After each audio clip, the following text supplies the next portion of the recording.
Dios les bendiga, soy el pastor Gilberto Gutiérrez de la Iglesia Bautista de México DF. Me da mucho gusto saludarlos en este jueves 12 de octubre de 2017. Seguimos adelante con el Salmo 136, esta es la segunda y última parte. Su misericordia es para siempre, así hemos llamado esta serie de devocionales. Alabanza por la misericordia eterna de Jehová, dice en el título de la Biblia. Imaginemos al pueblo en una reunión multitudinaria, cientos y tal vez miles de creyentes reunidos alabando a Dios. De pronto los músicos dan una introducción musical y un coro o tal vez un solista dice, alabad a Jehová porque Él es bueno. Y al instante la congregación completa, tal vez, insisto, miles responden cantando, porque para siempre es su misericordia. Y así sucesivamente, el coro hace una declaración respecto al carácter de Dios y la multitud responde, porque para siempre es su misericordia.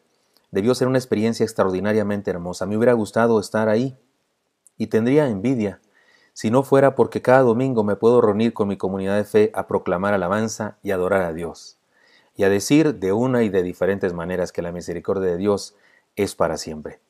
Este canto antifonal ya nos ha dicho que podemos experimentar la misericordia de Dios y podemos hacerlo en varios niveles.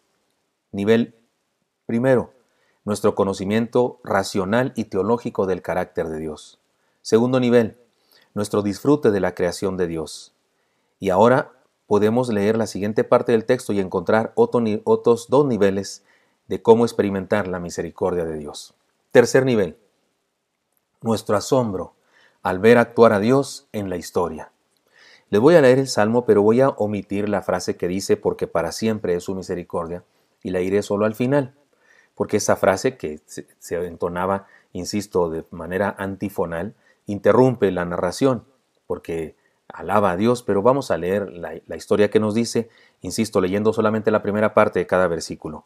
Al que hirió a Egipto en sus primogénitos, al que sacó a Israel de en medio de ellos, como un mano fuerte y brazo extendido, al que dividió el mar rojo en partes, e hizo pasar a Israel por en medio de él, y arrojó a Faraón y a su ejército en el mar rojo, al que pastoreó a su pueblo por el desierto, al que hirió a grandes reyes, y mató a reyes poderosos, a Sehón, rey amorreo, y a Og, rey de Basán, y dio la tierra de ellos en heredad a Israel su siervo, porque para siempre es su misericordia. Ahora, cada frase que pronuncié en el Salmo aparece después de ella, porque para siempre es su misericordia, porque así se cantaba en el pueblo. Quise leerlo así en forma de corrido, sin leer esa parte que respondía el pueblo, para que ustedes y yo entendamos esta enseñanza. Podemos acercarnos a la misericordia de Dios en un tercer nivel, en nuestro asombro al ver a Dios actuar en la historia. Este es el nivel histórico. Hacer un recorrido por la historia de la fe nos ayuda a acercarnos a la misericordia de Dios. El salmista era parte del pueblo judío y con solo echar un vistazo al pasado podía enterarse de la gran misericordia que Dios había tenido con su nación. Esa historia también nos pertenece a nosotros, somos parte de ella y podemos sumarle los 20 siglos de historia mundial de la Iglesia. Y podemos sumarle la historia de la llegada del Evangelio a nuestra propia nación. Y podemos sumarle la historia particular de nuestra propia comunidad de fe, nuestra iglesia local. Hay tanto que contar al respecto, pero permítanme solo una anécdota. Un hombre fue puesto en una de las cárceles de México, mi país, por un delito de fraude. Eso sucedió a mediados del siglo pasado.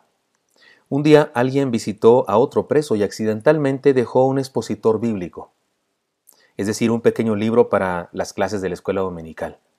Era un documento o un pequeño libro creado por la Casa Bautista de Publicaciones. El hombre leyó todas las lecciones con avidez. Y después de eso sintió que necesitaba más. Estaba conociendo a Dios, había tomado una decisión por entregar su vida a Jesucristo, pero quería más. Vio la dirección que aparecía ahí, una dirección que hasta la fecha existe, la misma dirección ahí en El Paso, Texas, Alabama, no me acuerdo exactamente el número, Alabama en la calle, y manda una carta desde la cárcel pidiendo ayuda, diciendo, me encontré un libro de estas características y leí estas cosas, pero quiero saber más. Y le mandaron un curso de estudio bíblico, un curso de discipulado básico, y él empezó a crecer y crecer. Después de eso tomó otro curso de obrero cristiano, y luego otro y otro, y se fue graduando de cada uno de ellos. Estaba en la cárcel, estaba preso.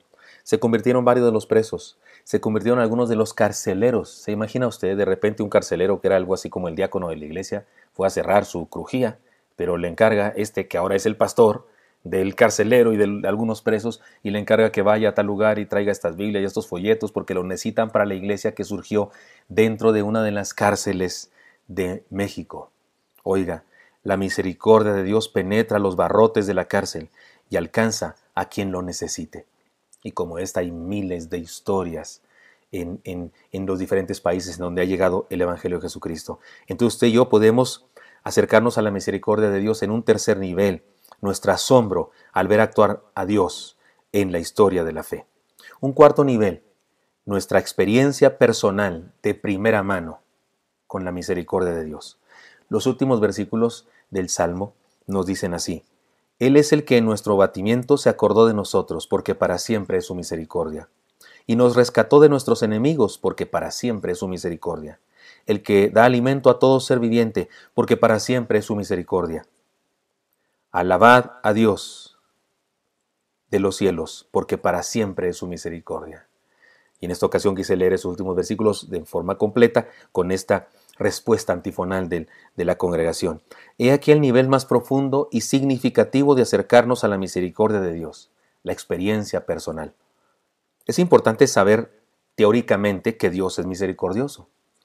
Es muy útil ver la misericordia de Dios en su creación. Es muy bueno descubrir la misericordia de Dios en la historia. Pero ver la misericordia de Dios en nuestra propia vida es insuperable.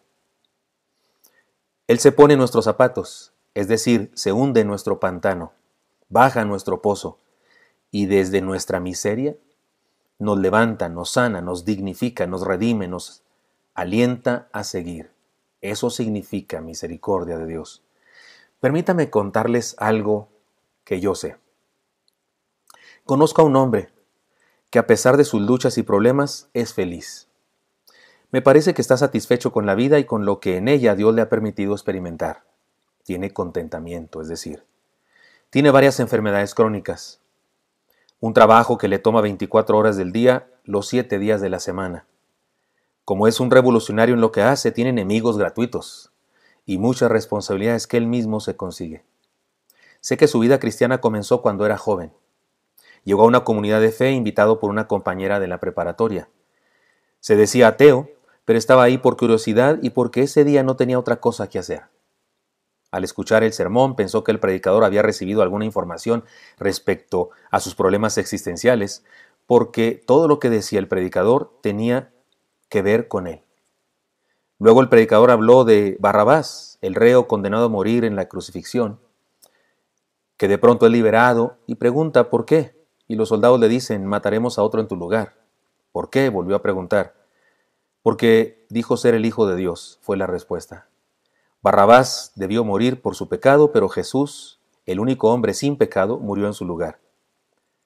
Después de decir esta historia, el predicador dijo, tú eres Barrabás, y señaló hacia el público, y este hombre, de quien les hablo, sintió que el dedo del predicador estaba en su nariz. Entendió que se trataba de sí mismo. Aceptó la invitación, pasó al frente e hizo una oración, más o menos así. Dios, no creo en ti, soy ateo. Pero si de verdad existes, como dicen estos fanáticos religiosos, compruébamelo entrando en mi vida y haciendo un cambio. Cayó de rodillas y lloró, pero se levantó siendo un hombre nuevo. Ahora es un hombre de 57 años, pero su historia me parece la más hermosa historia del mundo. Por una simple razón, porque esa es mi historia. Ese hombre de quien les hablo soy yo. Eso es lo que pasó en mi vida cuando creí en Jesucristo. Y después de eso, un montón de aventuras que no acabaría nunca de contarles. Y en todas ellas, la misericordia de Dios sobre mi vida. Me gusta leer la historia de Pablo, el apóstol Pablo. Me encanta contar la historia de Policarpo, obispo de Esmirna, martirizado en la hoguera por el Imperio Romano en el año 155 de la era cristiana. Disfruto de recordar la historia de Martin Luther King, pastor de raza negra, pacifista, que armó una revolución en defensa de los derechos civiles de todas las razas. Pero la historia de la misericordia de Dios en mi propia vida, eso es otra cosa. Solo hay una cosa que podría superar la historia de la misericordia de Dios en mi vida. Solo hay una historia que podría superar eso. ver la historia de la misericordia de Dios en mi esposa, en mis hijos, Isaac y Elí, en mi nieto, Leonel. Y sería fantástico saber de la historia de la misericordia de Dios en la vida de usted, hermano, de usted, amigo, usted, hermana, usted, amiga, que me escucha. Y sería un honor participar de algún modo en que este milagro de la misericordia de Dios sucediera en su vida. Disfrutemos la misericordia de Dios, que es para siempre. Espero que esto sea útil para usted y me encantaría encontrármelo el día de mañana. Hasta pronto.